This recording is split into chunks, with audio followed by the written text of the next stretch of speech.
So, okay. Ito yung nangyari sa mga gasolina na natutubig yung tangke nila. So, ayan, nag-corrosion siya hanggat naputol na lahat yung connection. Halos lahat na wire is na-cut. Lalo na dito sa may ito sa may IC. Wala na to. Ayan o. Alam ko putol na to lahat eh. Ayan o, puro tubig na latak siya. So, ayan, napapakita ko approved na may tubig yung gasolina.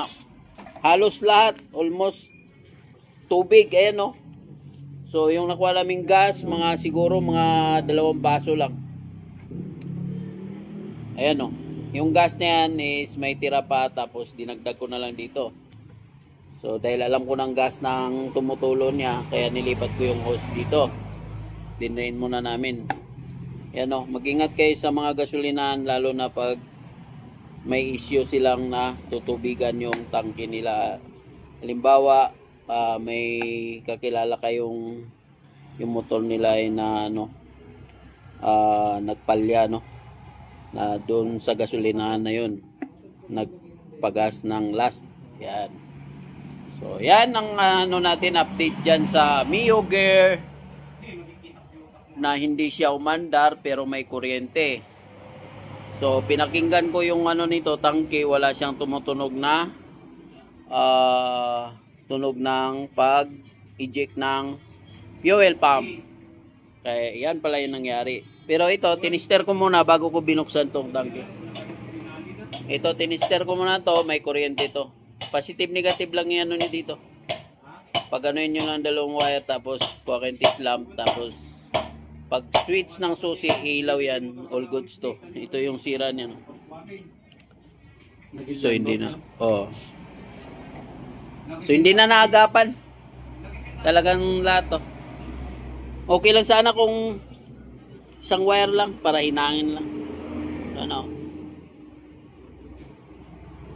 Oh, pati doon, wala na. Ang kasi dito, okay sa lang sana kung hindi tinira yung fuel pump. Pati kasi fuel pump. Oo, nakain lahat. Ayan o. Okay lang sana yung IC kasi marami namang IC na bibili. Yan o. Ubos. Ayan o. So, ayan na. Issue ng ng Mio Gear. Dapat half price na to. Expose niya na Yan, Mio Gear Ito yung sakit niya. So, ayan, bibili lang si sir ng ng buo na lang para hindi na masyadong matrabaho to, kasi kung bibili siya ng fuel pump, tapos yung mga sakit wala na eh. Tapos bibili siya ng IC, yung sakit ng IC wala na rin, putol-putol na. Tapos yung sa fuel gauge, ito wala na rin, putol-putol na rin eh. Mapuputol na rin siya, corrosion na rin. Tsaka sigurado sira na tong gauge ng fuel gauge. So right, yun. Nalikaw mga kaparts. So ayan, titesting natin yung pag-diagnose ng bago natin buksan yung tangke. So gagamit tayo ng test lamp. So ayan, tingnan natin test lamp. Ayan, gumagana siya.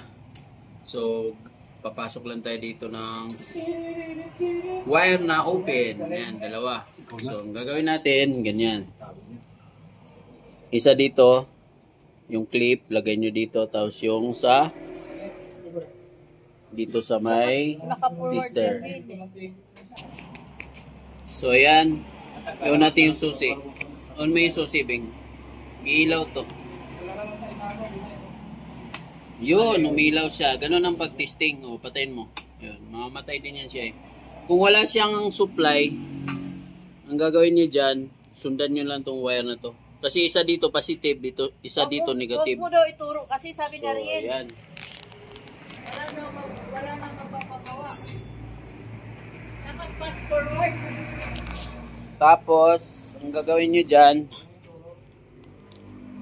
pag meron dito, matik na yan doon sa tangke. Kung hindi IC, yung fuel pump. Pag hindi tumutunog yung fuel pump niya, no, maririnig nyo naman yan pag nagbukas kayo ng susi. Tapos walang response yung fuel pump yan. So pag wala dito supply, sundan nyo lang to. Sundan nyo dyan papunta dun sa ECU kung saan nyo susundan tong wire na to, itong dalawang wire na to. Ito kasi Mio gear to eh, yun yung coding nyo. Blue na may stripe na maliit na black. Ayan. Tapos yung isa is red. So yun, yun lang para may idea kayo dyan sa Mio gear na bago pa sira ng fuel pump niya assembly dahil sa tubig. Ano, puro tubig. Shoutout ako kay Idol na Cairo. Yun, peace. Aris. Alright. Next project natin is Mio Soul 125. Ayun, nakabili siya ng TTGR brand. TTGR brand.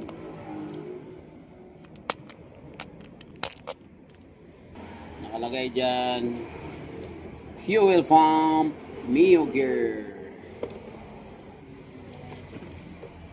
And Mio gear assembly.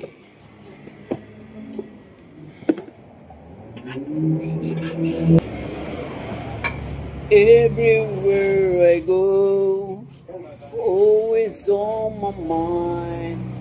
Ay, malak. Yun, thank you. Nilipat ko. So, ayan kasi yung kasi, umangat lang pala to. Ayan. Oh, kaya nilipat ko. Alright, all good, all good, all good. May ilagay na natin siya.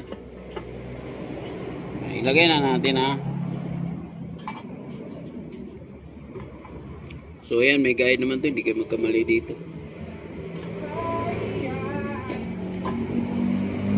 Ito may guide din. Marker. Digital, digital, ang digital yan. Pag naiganyan na siya, naiganyan na talaga yan.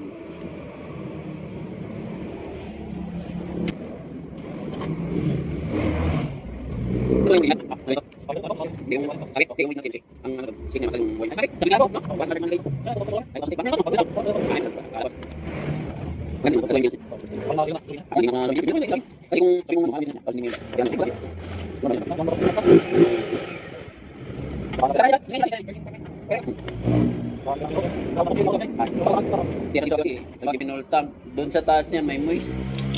Tapos pag nauga, sasama na nun. Yun ang umpisa niyan.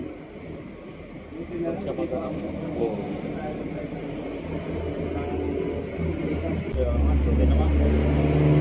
So okay, linisin ko muna yung injector nun dahil kung makita nyo dun sa niya, latak-latak oh. So, Ginoo, ayan oh. Latak talaga, super ayan oh. Kaya linisin natin. Naikpitan ko na to, ilalagay ko na. Tapos padaluin natin yung gas doon sa hose para yung hose is malinisan din.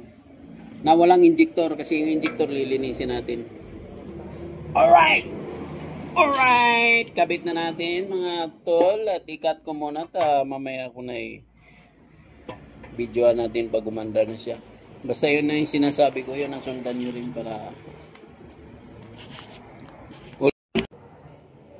manual FI cleaning. In my heart, in my soul, baby.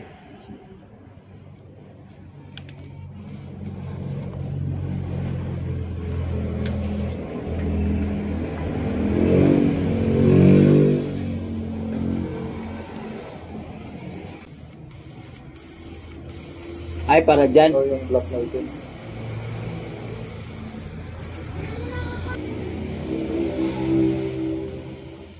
Kailangan malinisan siya ng maayos.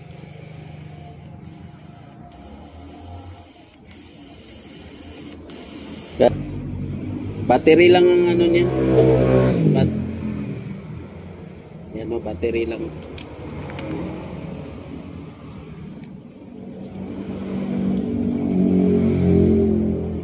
Diba? Pwede. Buksan muna natin para bubuga doon ng marumi. Yan, tumunog na siya. Diyan na. Ayun nga, marumi siya. Kita ko doon. Ayan.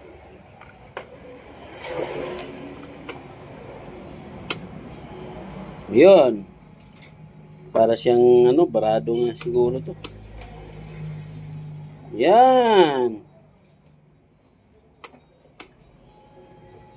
Yun. Pwede na yan. Basta ganyan. Tuloy-tuloy na yan siya. Tubig pa yata oh.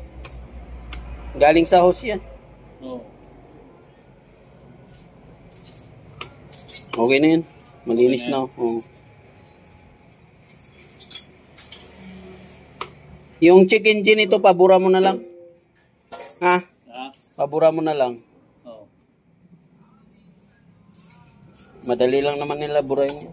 Bayad ka nga lang 150 yata. 200 mga ganun. Ising natin. Lagay na yung swako. Bago yung spark plug no. Pinalitan natin eh. Bago. O, di ba? Pausukin muna natin tambutso. Para magana. Init. O, di ba? Yun lang ang issue niya, mga parts.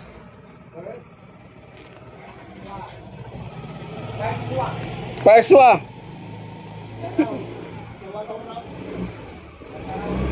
So, ano masabi mo, boss? Lumandar na yung motor mo?